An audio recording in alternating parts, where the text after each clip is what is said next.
being a singer-songwriter, I've learned how to just wait. Mm-hmm. If it's wrong, I got to step in, but I got to wait. So most of, if not all of our demos, and the new record we're working on now, which I'll play a little bit of different pieces of it. I don't want to play, obviously, too much of it because we're not finished with any of it. But I do want people to get that other one. Oh, wow. This is the new record is a lot more orchestrally based. Mm-hmm. The whole middle of the record is big orchestral stuff. Oh, cool.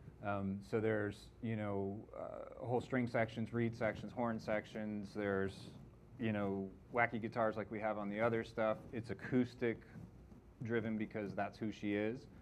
And stuff that we cut literally in probably mid to late 2021 is on this new record that'll come out next year. So, you know, the time frames that are involved are, you know, 2 years. We've been on this particular second record for almost 2 years now. So that's a big deal. So I'm going to play you, so one of the songs often, I think there's a video and you can listen to the record on any of the streaming platforms or whatever, but. I actually linked to the entire album cool. on YouTube in the description. So yeah. Look to the description, there's a link to the entire official.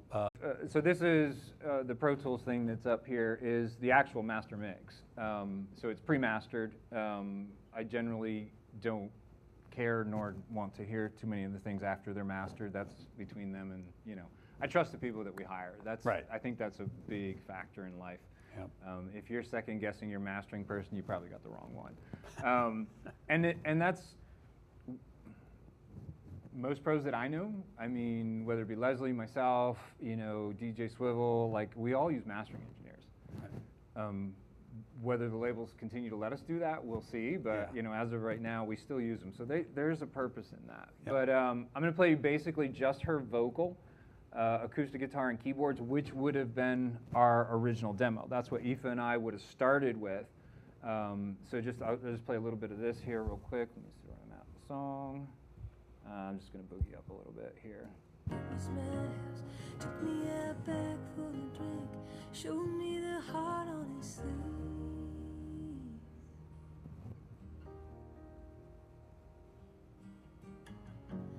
Love is a daily good thing. I see it in your smolder. They're fixed. Right. dB, they're fixed, everything. Repeatable. Yes. Everything on this record is Erlin mics. And so those are kind of specialized mics, but I have a pair of them, one for the acoustic one, and they're marked. So she always sings on the same mic. The preamp has actually not been touched in 2 years, like the actual settings on it. Uh-huh. So it literally plugs in. I go through that pre-writes Pro Tools. So I could literally go in and cut a vocal right now and match it to that vocal identical. Nice. So you can't really hear sonically the difference between the original. And if anybody, you know, is a real classic rock buff, you know, Tom Schultz, who did Boston. Right. That vocal on that record was the same way. He had a preamp and a vocal mic that was set up for almost 2 years. And, you know, they'd come in, they'd run demos, and most of those are demo vocals too, because, you know, if you have a fixed setup and you're not always changing the knobs and changing the EQ and everything else, you have a predictable outcome. And so with Aoife, we do this for acoustic guitar, piano, and vocal. There's a whole rack of pre's that are literally just dedicated for that. My mics, the only thing that's a variable is how close I am to the mic or right. away from the mic. So anyways, let me take these out of solo real quick. Just play you a little bit, just because it's always great. We were in Nashville doing we opened up the Americana Fest with this record, and Joe Henry, the other producer, and Aoife had never heard the tracks isolated. Like never heard it. And so it's, you know, and that's, you know, like I said, I do my work behind the scenes as a producer. Some people like to do their work out front. We were on stage and I played the bass, the percussion, and the drums, and like everybody was like, what is that? Because these guys have this pocket underneath. So anyways, I'll play a little bit of the same section here.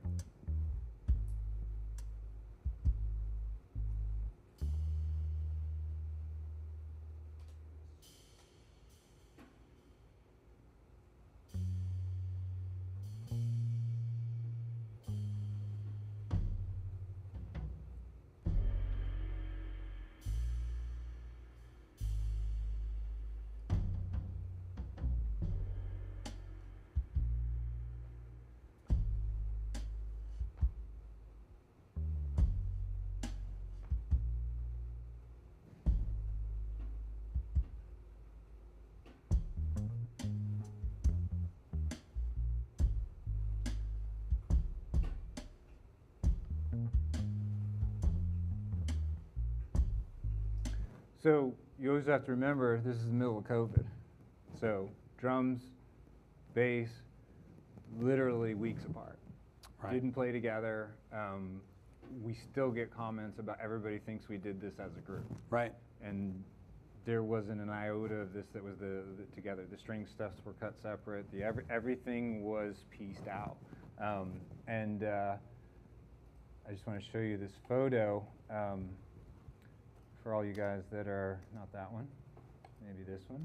We'll see if this is the one. I don't remember which one was the last one, Brian. I think it was that one. Yeah. Yeah.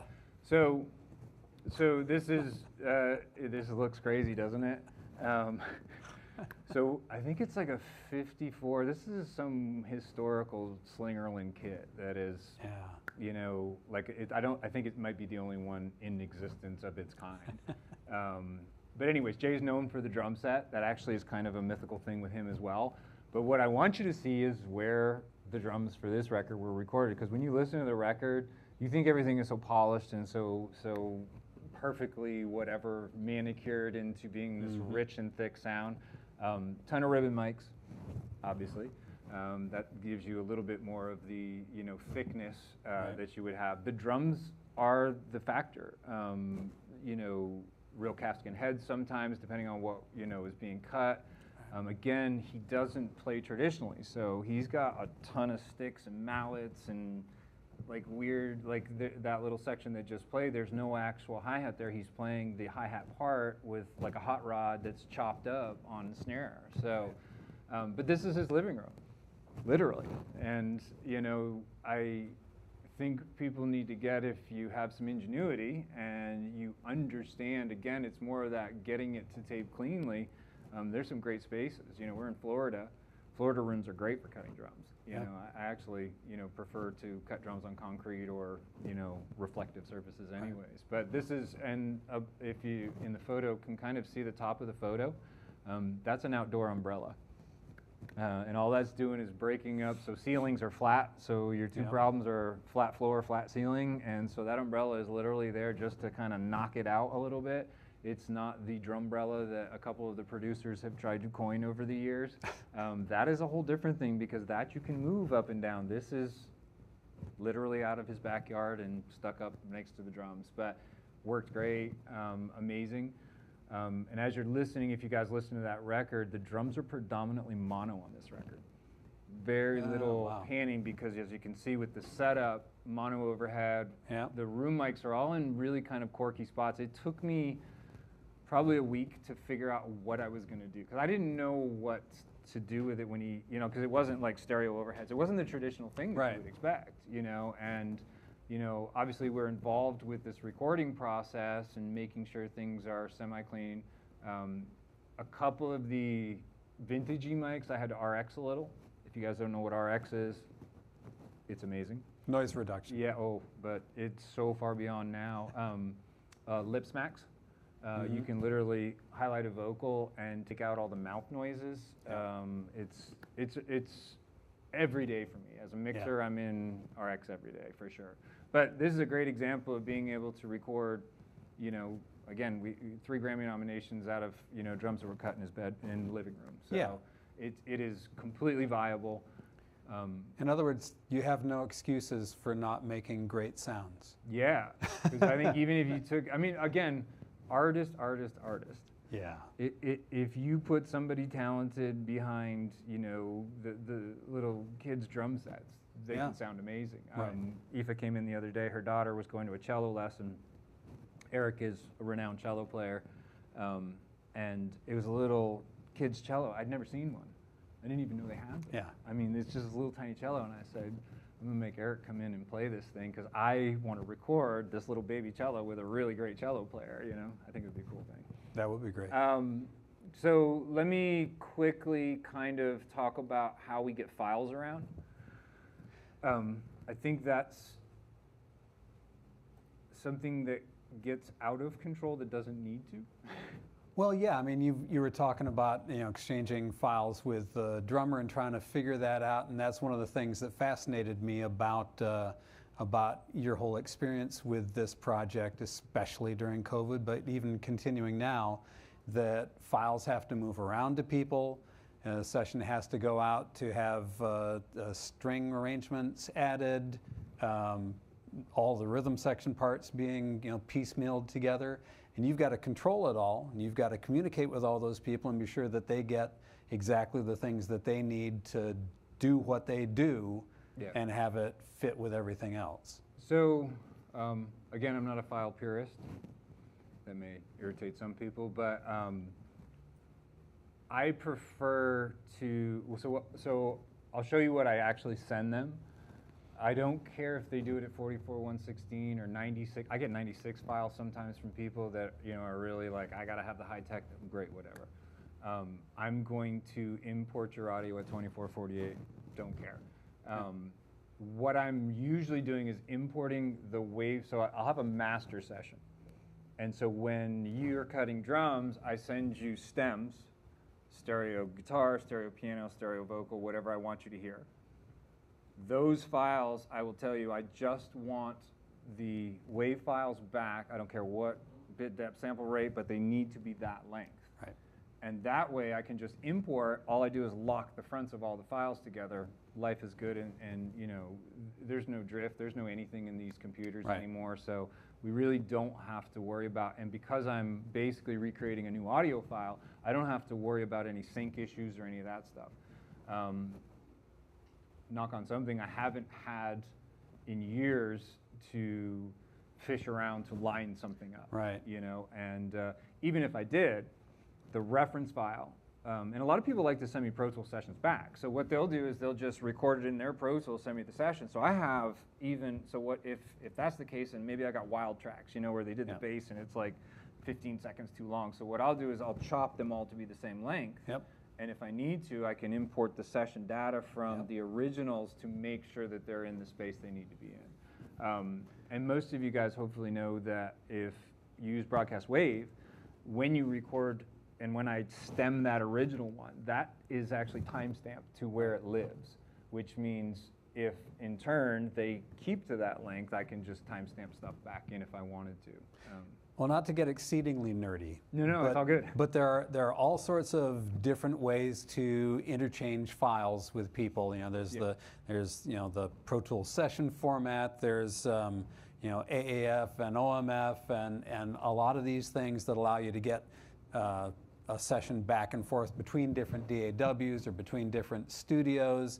And you hit on a couple of things that really kind of simplify it. And I know that we have people joining us who have taken audio workstations and moved on quite a bit from there, and people who probably haven't even made it to audio workstations yet. But the first thing you said about just give me a file that starts and ends with the reference tracks that I gave you, and I can drop it in, and it's going to be sample accurate aligned. That'll work between any two DAWs. Yeah. It just doesn't matter what you're doing. And if you need to do sample rate conversion because they gave you a 44.1 file or a 96K file, it still is going to line up just fine. And then you talked about importing session data from one Pro Tools track to another. Incredibly powerful technique for taking something from one Pro Tools session and bringing it into the master session. And then the time stamping of the broadcast wave file, so even if something is a little weird, you can always put it back to the same point in the timeline where it was originally recorded. So if people are paying just the least bit of attention to what you've asked them to do. Yeah, it goes well. Yeah, exactly. But at the end of the day, you got to use your ears. And if something doesn't sound right, then we're going to nudge. We'll move it. It's not the end of the world. It sometimes is politically better not to freak a bass player out. I'm going to pick on bass players, but because this last record, I remember I got a phone call, and there's the bass player, and he's like, I will recut everything if you need me to. And that's a bad thing right off. And sure enough, he's like, I left the light in my kitchen on. And so he had, a little buzz in his bass the whole time. I was like, I got you, I got RX, done. And then I got a track the other day. I can't remember what we were working on. We were working on somebody else's song, but anyways, I got a track the other day, and the guy goes, the bass track is noisy because it was raining. was like, really? You know, and of Yeah. course everybody's like, what's that noise? I was like, oh, it's raining. So, but you can't get totally caught up in the semantics. Now, I talk about it because I deal with it every day. We have a conversation about this, you know, half of what we just said, some people got like one piece of that. You have to understand all your options.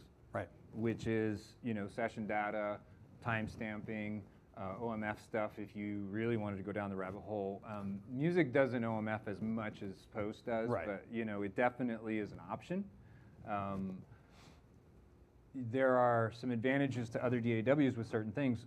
Example, if Aoife wants to hear a song at a different tempo, I'll basically bounce all the tracks out as continuous wave files, and I'll drop them into Luna, and I can switch the tempo to anything you want. I mean, I can go 30 beats per minute faster or slower, like whatever. It does it better than any of the other DAWs that I've heard, which is crazy because I love to mix in Luna. They're just not there with what we can do in Pro Tools. I'm a folder junkie, like you guys will see in a minute, but understanding all the options, that's what we're teaching you guys. You know, we're teaching you guys all of the pieces. You're not going to use all the pieces. I can't even think of the last time I opened an OMF anything. And for me and for what I'm doing, us dealing with remote musicians is the norm now. Right.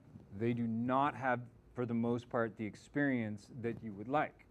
So you have to go way back and be like, here's the deal, what are you going to record in? And I will usually ask them that, and it's either Pro Tools or Logic is the two common ones. And I'm like, great, just grab those files, drag and drop them in. As long as you record to it, Yep. just make sure I have isolation, and please teach everybody how to maintain mono or stereo compatibility. I don't need stereo kick drums for all 50 tracks, you know. There's a little check button in Pro Tools and Logic, and I'm actually going to show you that because it's actually kind of important in Pro Tools. It gets blown by in Pro Tools a lot, but the way that I do files is quicker, and you have to go into your session setup and check a box to make sure that it maintains stereo compatible. Otherwise, you get two mono files, and that Pro Tools defaults to that, and that is a problem. So anyways, on the screen, I don't know if we can jump to the screen real quick. I just wanted you to see, this is literally a song that is we're not even settled on it yet. It was labeled New Piano V3 Vocal Fix because we changed the vocal on it. How you label, this one's a new song, but I have old versions, the original version, this version, and I have a version elsewhere that's a different timing that I took out of this folder because I don't even want to mix it up. But anyways, I'm going to open this up. This is us at our beginning stage. Okay, so this song is in its infancy. We are going to, at this point, it's been farmed out to a different piano player. I don't think Aoife wants to play piano on the track. So we'll get some fancy dancy piano player to do something special on it. It's been so we used the bass player for Andrew Bird and the drummer for Dawes, a couple different bands, really creative dudes that did the other rhythm tracks for this new record. So we sent them the tracks as well, and then who knows? 2 weeks. It's going to be 2 weeks, 3 weeks because we got to get this record done. But we'll get files from them. I'll start trying to piece it all together, figure out what we need to do. Drums are always a concern because all the other drums were recorded with me. Mm-hmm. These new ones won't be. Oh. But here's the deal. There's this thing called Trigger. You can use multiple versions. All of the drums are already sampled and in, so I can have the same kick drum sound on all of the stuff. Right. Snare drums get tricky, but for the most part, I can make it feel like it's the same drum set, even though we're cutting it literally 2 years later. And that's, kind of some of the magic. So both sessions I brought up, the last song and this one, if you guys notice, there's a template. I am a template junkie. When we record, we have templates. When we mix, I take all your either session data or audio and I drop it into my template. And everything is pre-built. My master bus is pre-built. Everything is always on as far as that goes. Her vocal, this is in every song, whether I'm doing gospel song, pop song, whatever, everybody goes into the same situation, but I have a bunch of plugins that are on but not active. What that means is basically I've already preset on that reverb channel that you guys are looking at. There's Pure Plate, there's Vintage Verb, UAD Chambers, whatever. Oh, the Hitsville, which is the Motown, and then Seventh Heaven, which is what I normally use because I use Berkastis in real world. Right. So they're already pre-built. If I don't like the Seventh Heaven, all I do is hold down Control and Command, and I click another reverb. I turn one off, I turn one on. I don't have to rebuild. I don't have to go to my menu, because look, if I go to this menu over here, I click and I go over here, let's just go to EQs. Oh, don't show us this. Yes, and then Just literally, I don't want to sift through this, like I don't want to do that with anything. So what I'm going to do is, as much as, when I'm not on a record, not on a song, on an off day, whatever, I am working on building my template. I'm working on building guitar sounds with new guitar pedals or whatever it is. It's an ongoing battle. But there's a vocal master folder. There are the comp effects vocals. These are all my time-based, including stereo widener. 2 throws, and what a throw is basically, instead of going through an aux channel, which some of you may or may not know, where I'm going to send it over to a reverb. A lot of times if you want to, like a delay, you want a word to tail off. Those are audio channels that have effects on them. So all I do is cut the audio, option drag a copy of it up, then I just get that one word that will trickle out. So those are built into the template. Her vocal lives here. Everything's great with that. And then so every song ends up being the same. Because this is so new, I don't even have verse chorus, because I'm not sure we're 100% locked in. So what I do is I have a start and an end point. I should probably explain real quickly the click track. This is an interesting thing with the click track. We don't use accents. Well, as you do that, I knew this was going to happen. We're running out of time. We're running out of time. Of course we will. I knew this was about 3 town halls worth of conversation, but yeah, tell us about that. Do we have any questions from? Okay. Yeah. So hold the thought about the click track. Let's go with the question. Yeah. You have several. First, you guys hearing me? Okay. Yeah, cool. As far as your timing, we're going to keep going just a little bit longer. There were issues with the internet here and the stream, but we have people who are now engaged and everyone is loving it. Perfect. But we have, let's see who it was here. It was Fake Jake asked, what's the best way to record electric guitar when you're dealing with remote recordings? So I'm assuming you're asking to send to somebody, would be my guess. There's a bunch of ways you can do this. Zoom is awesome, and I'll tell you why. They've come a long way with their audio. I use a plugin called Audio Movers, which allows me to hear or send higher res audio. I can basically do it as a 320 MP3, which is definitely good enough quality. I mix remotely probably 95% of the time, which means that if somebody wants to cut a guitar, I can actually be there while they're cutting a guitar. Now, I'm not getting their audio files. Their audio files are going to live on their computer, but I can interact with them and hear what they're doing in real time. So that's one option. Less is always going to be more. And this is just a personal thing. I don't need 55 mics on your guitar amp. I need a microphone. I probably don't even want a room mic. That would be my choice, because 9 times out of 10, the phase is so weird that I don't end up using them. And again, and I'm not taking anything away from a great room, but guitar amps definitely, and it is genre specific too. I mean, if you're doing a metal project, you're going to jam the mic up in there. You're going to have 57, probably either a Royer or a 421. Yeah. For what I do, it is very, I'll just show you the setup for her. Every guitar kind of goes through the same thing, which would be that. Yep. So that is, and you can exchange this for whatever microphone you have, but it is literally probably an inch off the center of the cone. You can go left or right, doesn't make a difference. You just don't want to be dead center because it's the brightest, so I want it a little bit darker. That's a particularly dark mic. That's a FET 47. And it's literally guitar right into it. So something very simple. Let it breathe a little bit.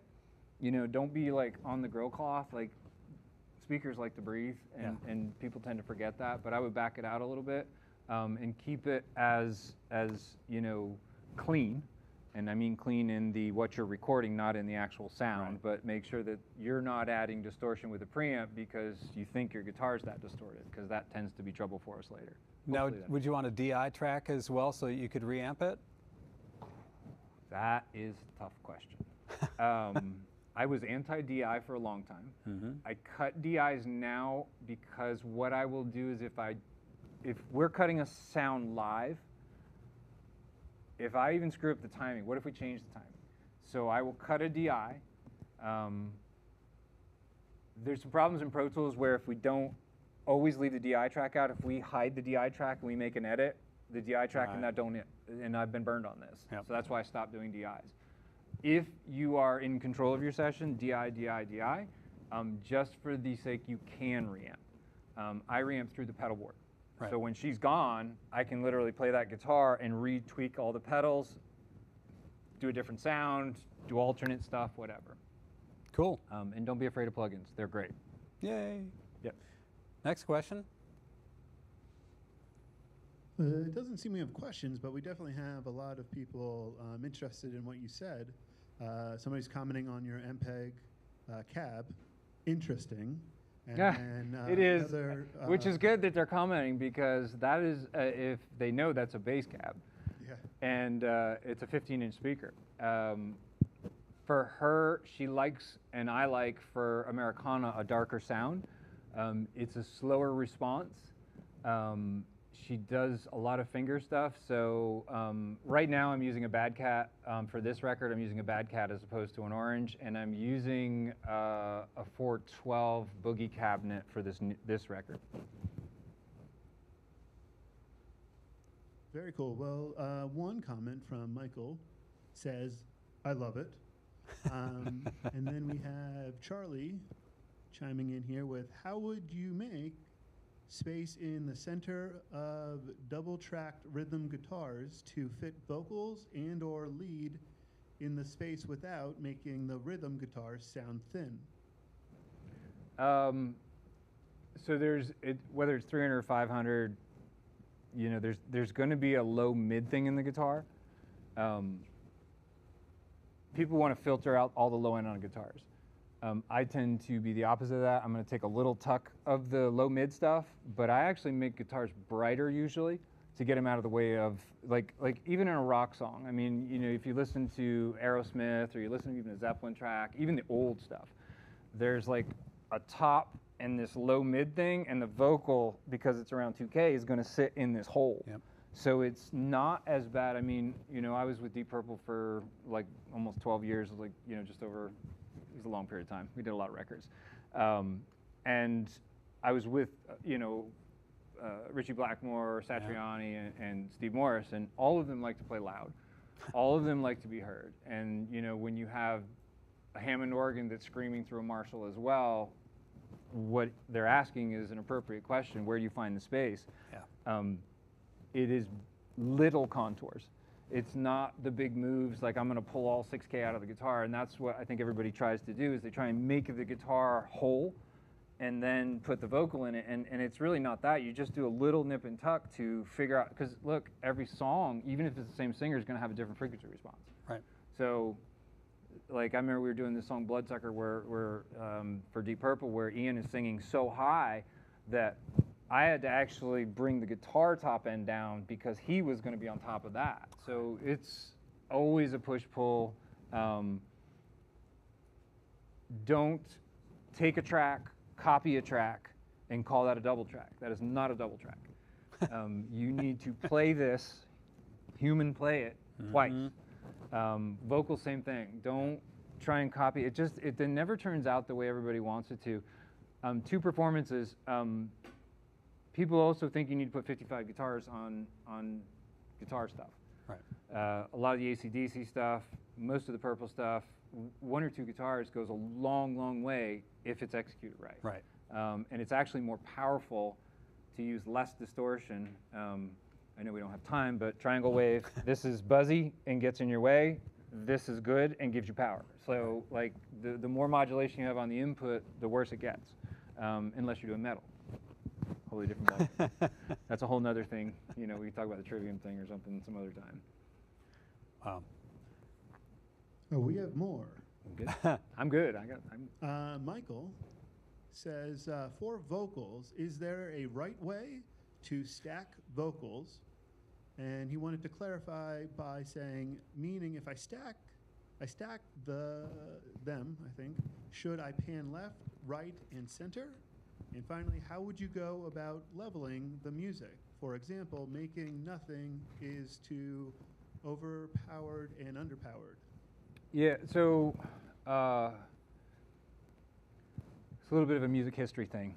So Ozzy, Sabbath, all those guys quad-tracked a lot of vocals. So basically, they're recording a lead vocal and they're not panned. And that gives you this chorusy effect and it gives you power.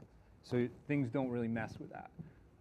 Even in one of the songs we're not going to get to, but I was going to bring up, I have, so one part of this, Aoife's got a regular vocal, and then one part she's triple tracked, and she's only panned out a little bit. You don't go hard left, hard right when you're trying to stack vocals. Now, if you're doing backgrounds, whole different ballgame. Right.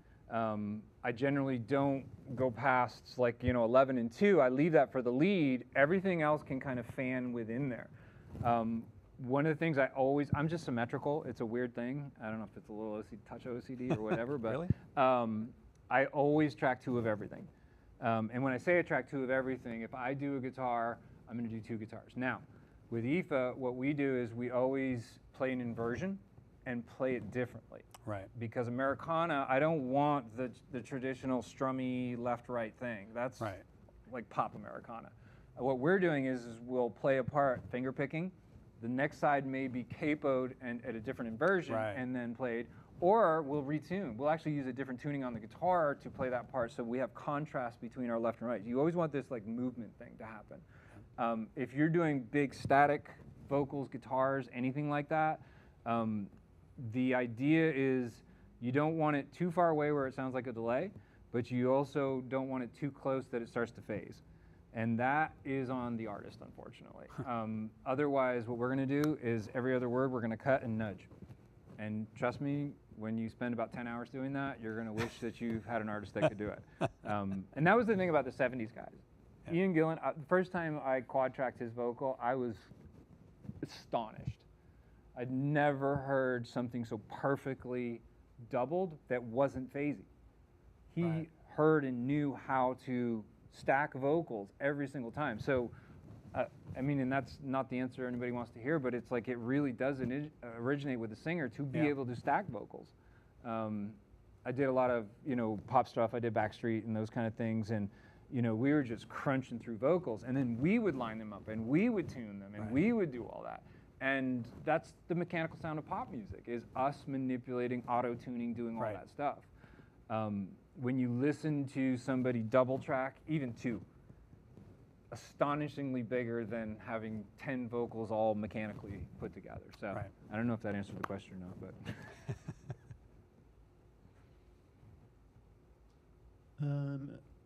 Michael follows up with another message here. My apologies, for this typo.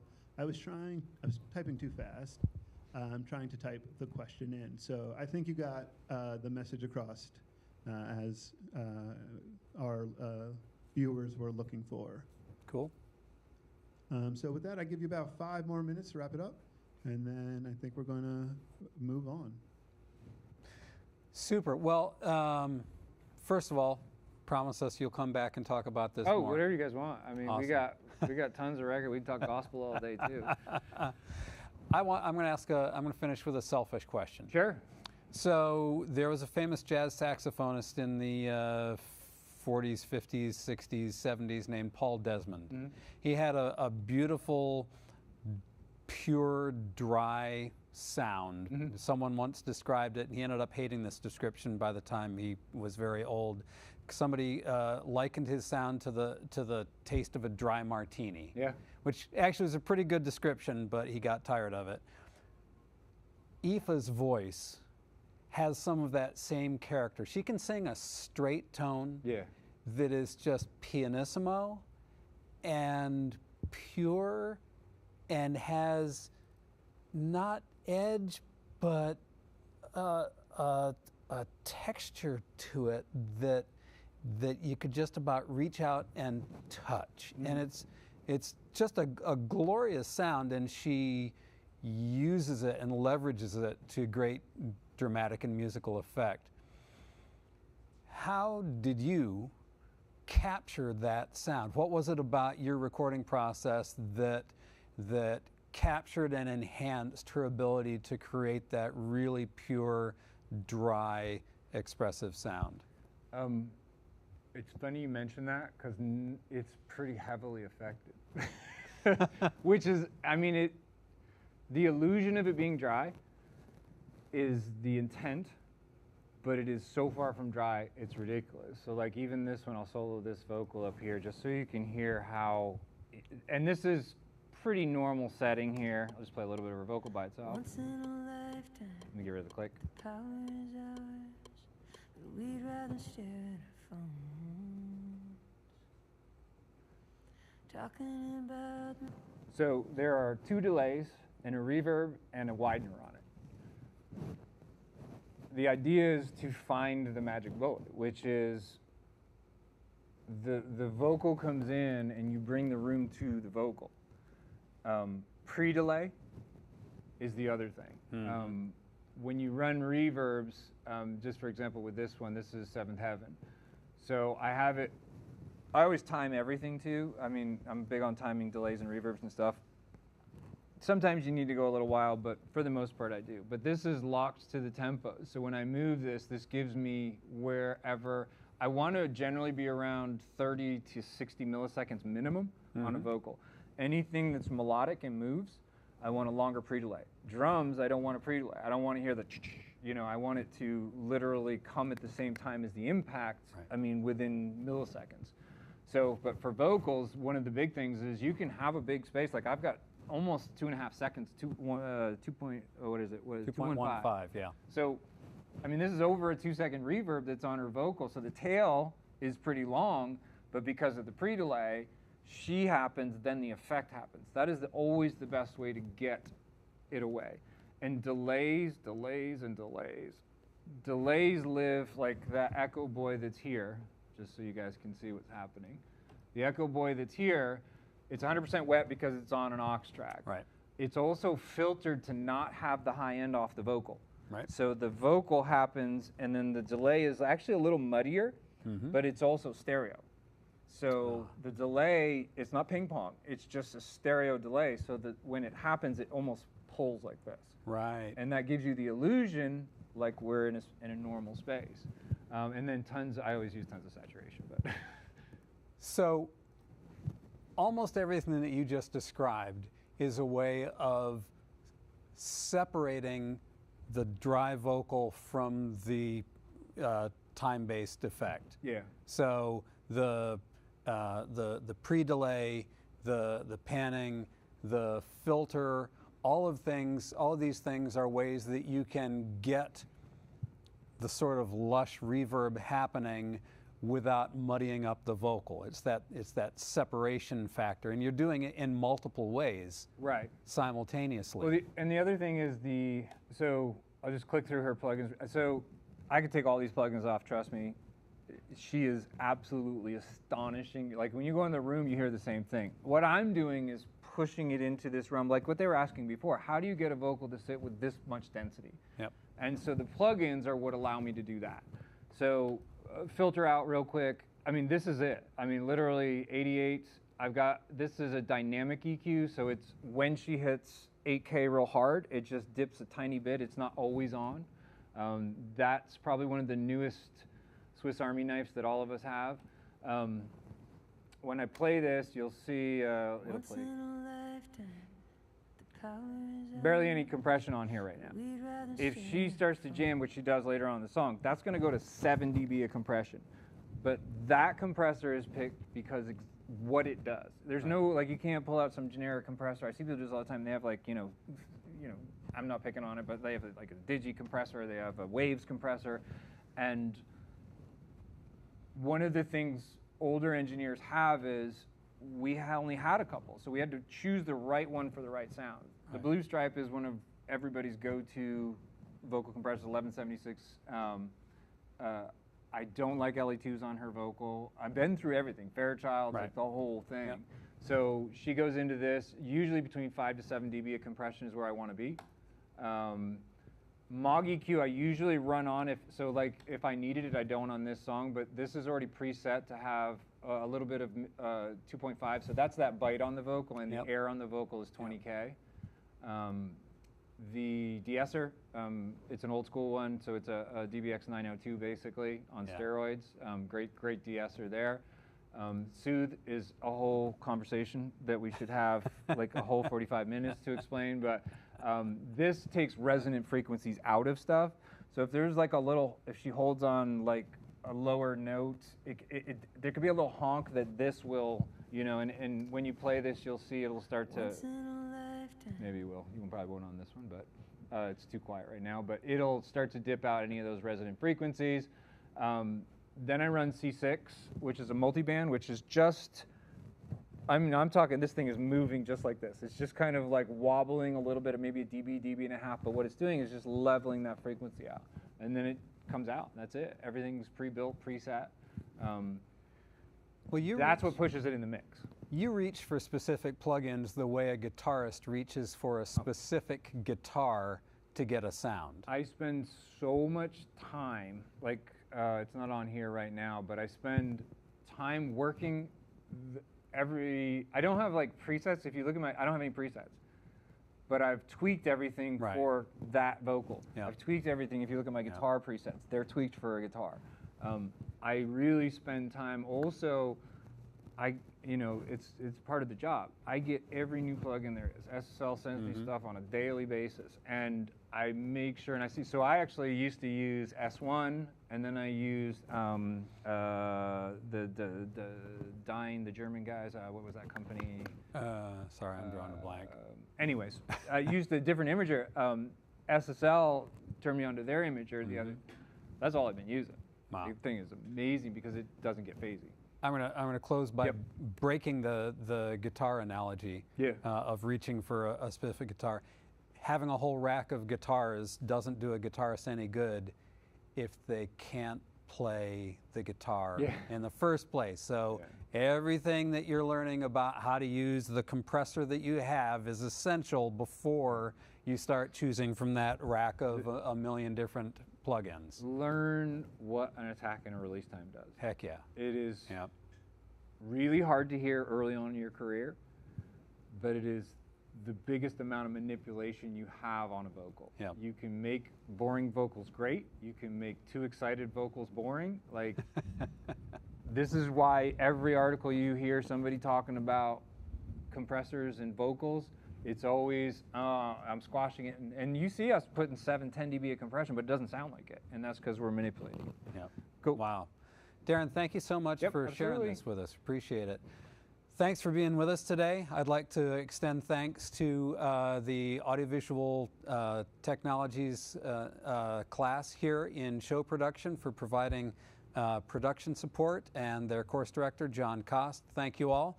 It's been a pleasure working with you. The Audio Production Town Hall is here on a monthly basis, typically fourth Monday of every class that you have at 3 o'clock in the afternoon, talking about something different every month. So subscribe, tune in, watch FS1 for announcements of next month's and the month after there. And thanks. You all have a great afternoon and evening.